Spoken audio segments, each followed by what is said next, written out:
Your lesson. Let's Anyways, positive, no, positive no things. guns in my lesson. My word. What, this was a completely different lesson. So that was fun to Yeah. watch. I love seeing a math lesson, super fun. What do you think went well in this lesson?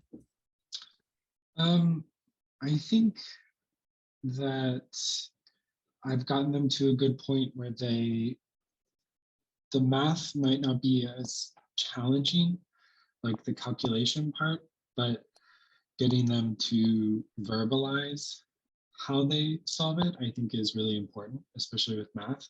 And I think it does help with connections to the real world application of things. If they can know what it is, like why do we need to use it, or can you use it at home? Like, is it accessible? It kind of, or do you have to wait for a teacher to give you something? Like, I kind of like that they, especially with this kind of measurement unit, they've kind of had fun trying to find things at home. And we kind of started with time. So we were doing a lot of timed activities, like, can you write the alphabet in a minute? Can you jump in a minute? How many times can you blah, blah, blah in a minute? And then we kind of moved to this perimeter, and then we talked about area, and then this week we're talking about volume. So just kind of building up. So I think that went well. I think the kids who get it are really into talking about it. And the kids who don't necessarily speak up, they're still doing the work, whether it not be in class, but they're still doing it after the class. Uh-huh. And what are you doing for those students that aren't getting it? What am I doing for the students who aren't getting it? I try to send them examples of what I have done, or give them a very specific thing to measure that I know that would be easy, at least more concrete for them, instead of thinking of what can I measure? Measure your book, or measure your desk, or measure your bed. So at the end, their homework was to measure things in their house. It's supposed to be in class, but I first had it was like a blank document, like find things at home and measure it. But I just know that my students don't do very well with more open-ended things. So I put Oh, no, you're very frozen. Oh, there you oh, are. sorry. They don't do well with open-ended questions, like think of your own things to measure. So I gave them a list of specific things like bed, pillow, any door, your desk, so that they had a better go-to for that. That's awesome. Anything else that you felt like went well? The worksheets in their groups, I'm still trying to find ways to have them work during class. Like Nearpod doesn't work. A lot of the, like any Google things don't work. So trying my last resort. So I gave them each like a shared document in a group, and it went pretty well. They were it was they were a little slower because I think they just don't know how to type, or switch keyboards over to numbers and stuff. But they did end up finishing it, whether it is after class or for homework. So I think that That's was awesome. a good try. And I said in my reflection that we also started that with mind maps. So this has been more popular because I think it's a little more open-ended, because they could include words and pictures. So that's been more successful with non-math subjects. like geography and a little bit for the ESL kind of aspect.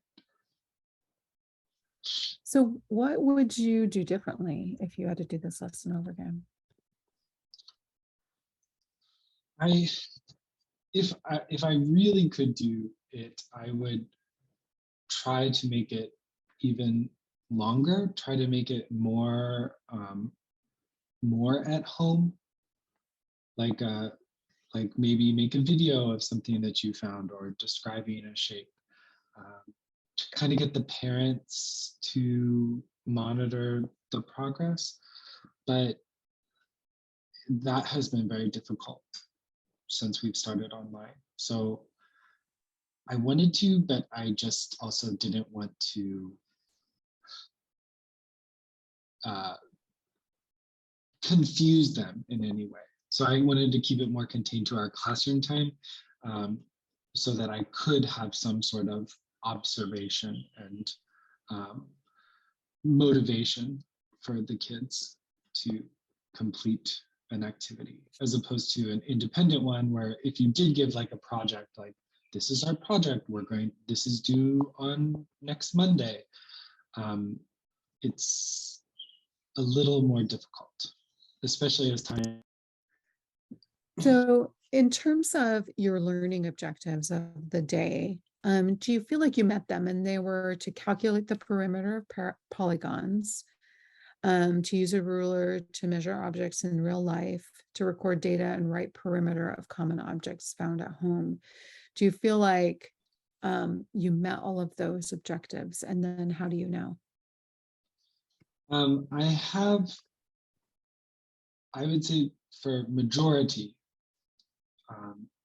yes, I do think that most of them were following along. You could see in the camera that they were using their ruler to measure different objects, to record the data. Some of them did hold up their notebooks, but I have what their homework is.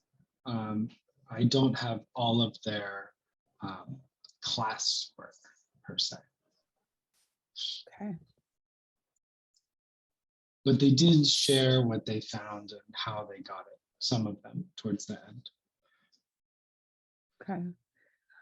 Yeah, you're doing a lovely job of designing lessons that are still very student-centered, even though when you're teaching remotely, the tendency is to lean towards teacher-centered, right? Yeah.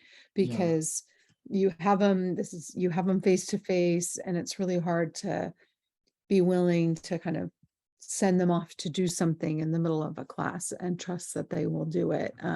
It's more common that I see teachers that kind of glue their students to the presentation and they have to watch the whole thing, as opposed to, I'm going to be brave and I'm going to send you off to do your own thing in breakout rooms, and then you're going to be measuring on your own. And so kudos to you for still designing something that was student-centered, even though, you know, you are in a virtual classroom, because you don't see that very often.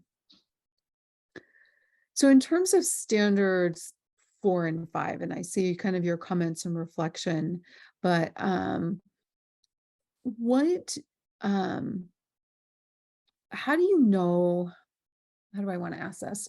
I should have thought this through. Part of standard 4, one of the big things is academic language, and really making that academic language attainable to all students. And at the beginning, you evaluated kind of in general, you know, 1 or 2 students shared what perimeter was. And then you introduced a lot of academic vocabulary throughout the lessons, such as let me look at my notes because I was kind of tracking it all.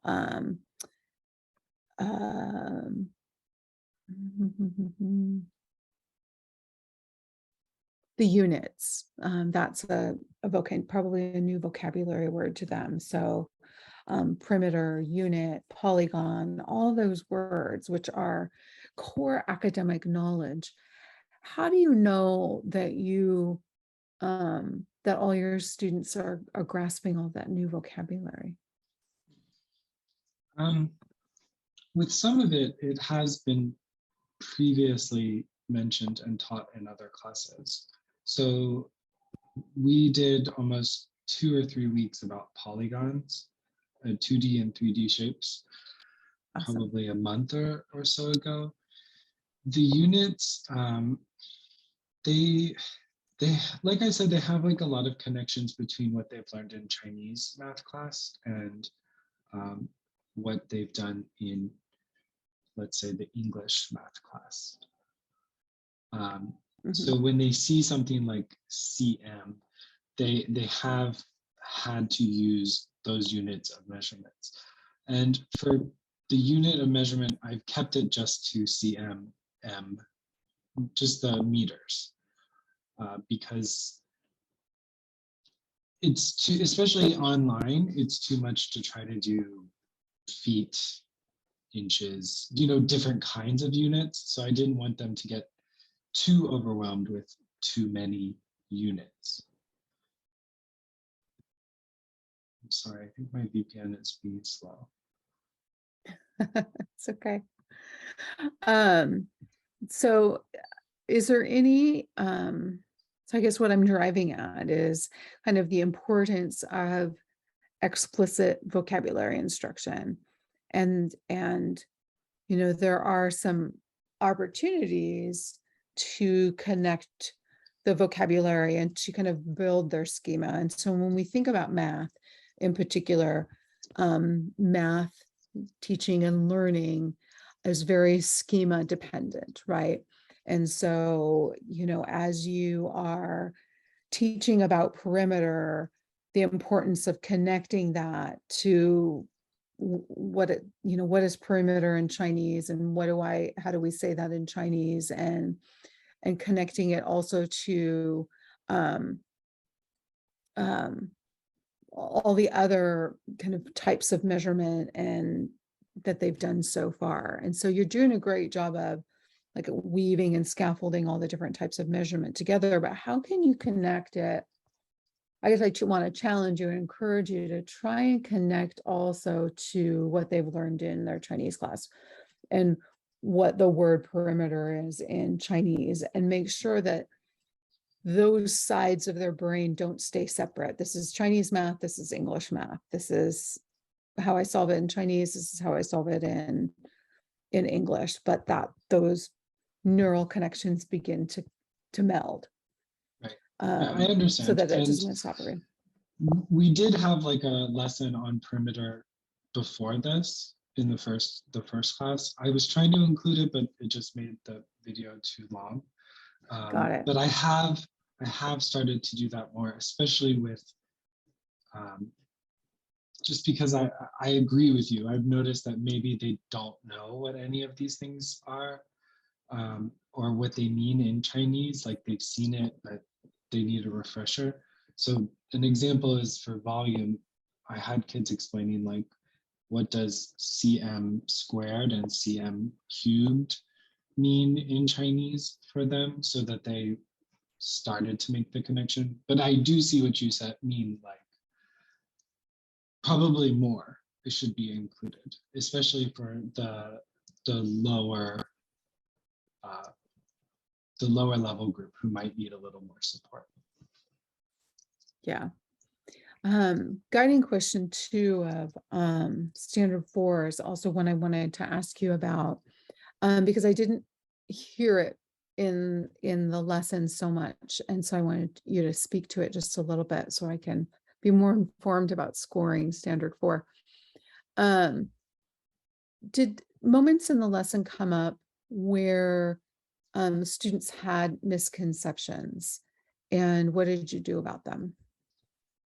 There were a couple moments, but one of them that stuck out the most for a few students was mixing up CMM and what they say MM when they were trying to explain their answers. So at one point, one of the girls said, this little eraser is 2M. And I let her go, like because I wanted her to finish saying like the little book, but then it was, remember, it was 2 cm. Trying to catch Are them they in that saying, way. are Yeah. they saying M or are they saying meter? Mostly M and cm. Mm. So that's going to be really, really important to build out that schema, Right. right? So that they don't, so that they have a conceptual understanding, you know, that km is what your car does, and meter, you know, is the measurement of medium large things like your yard, and that centimeter is the measure of small things, and millimeter is the measure of microscopic or super tiny things. That, and to begin to use those words instead of those Letters. abbreviations. Yeah, Yeah, I yeah, agree. yeah, very, very important. Did students have an opportunity to reflect at all as part of this lesson? On just like the lesson as a whole. Mhm. I try to think of the reflection being in the next week or the next part of the unit. Like we always kind of begin with what we talked about in the last week. And since they are kind of building upon each other, the perimeter area and volume, I've been doing it again and again every week. Just starting from this week, we started from a line, one dimensional. We use a ruler. It only gives us length. You know, a square, flat shape, kind of bringing back all of the language and the ideas that we've done. I don't know how effective it is. Sometimes it seems like you kind of have to keep it quick, or else it might get a little boring, you know, if you're just, let's review this again and again and again. But just try to think of different ways to incorporate it or talk about it if we have a problem, like real quick, what is the perimeter of this shape, even though it's 3D? Can we figure it out or something? But I don't know, reflection, I think, is very hard on virtual classrooms. I don't know, like, because I feel like you gotta keep going in a way, or at least personally, that's what I feel, like a pressure, like you can't, you could have something in person, very magical, this reflection kind of great activity that kind of gets them to remember the things, but online it's kind of a little like, we already did this kind of pressure, you know, that the kids will be like, why are we doing this again? It's harder to get them to feel like reflection is important when, Yeah, you know, online, or that's how I feel. So I should do more, but I've been trying to incorporate it in the follow-up lessons, especially with them being kind of connected, the three yeah. measurement. So something to work on. Yeah. So when we think about standard 4.3 and 5.2 kind of are very, very similar in this idea of connecting to the students' lives and connecting to their backgrounds and their experiences and their culture and their, you know, the world at large, diverse populations and all this stuff. And so to get to outstanding in 5.2 is very, very, very, very challenging. When I saw that, I was like, that is a very large task to do, to show in one lesson, you know. Yeah. You could do very, it in very, very much a so. semester, but showing you all might, of those things. Yeah. When I think about this lesson, you know, you might ask a question like, if you were going to go visit your favorite friend or your, you know, family, you know, would you measure that distance in, you know, millimeters, centimeters, meters, or kilometers? And that would be a great next lesson, right? Is to Sure. have them I begin see. to conceptualize like, okay, if I'm going to visit my family, awesome. If I'm going to go, you know, to the park, am I going to measure that in kilometers or meters? If I'm going to go, and then that kind of brings in things that they like to do and places that they like to go and family and their diverse cultures and all that. But that's really, really hard to do. Did We had you? kind of a talk about that when we brought up the trundle wheel on the first Cool. day. They were talking about how they were like, well, what if we tried to use that to measure to America? I don't think I could I don't think I could keep track of all the numbers. And then we talked about how maybe that's not the best tool for measurement to measure towards America. But what other things could we use it for? So we kind of got on like a playground basketball court kind of. That's cool.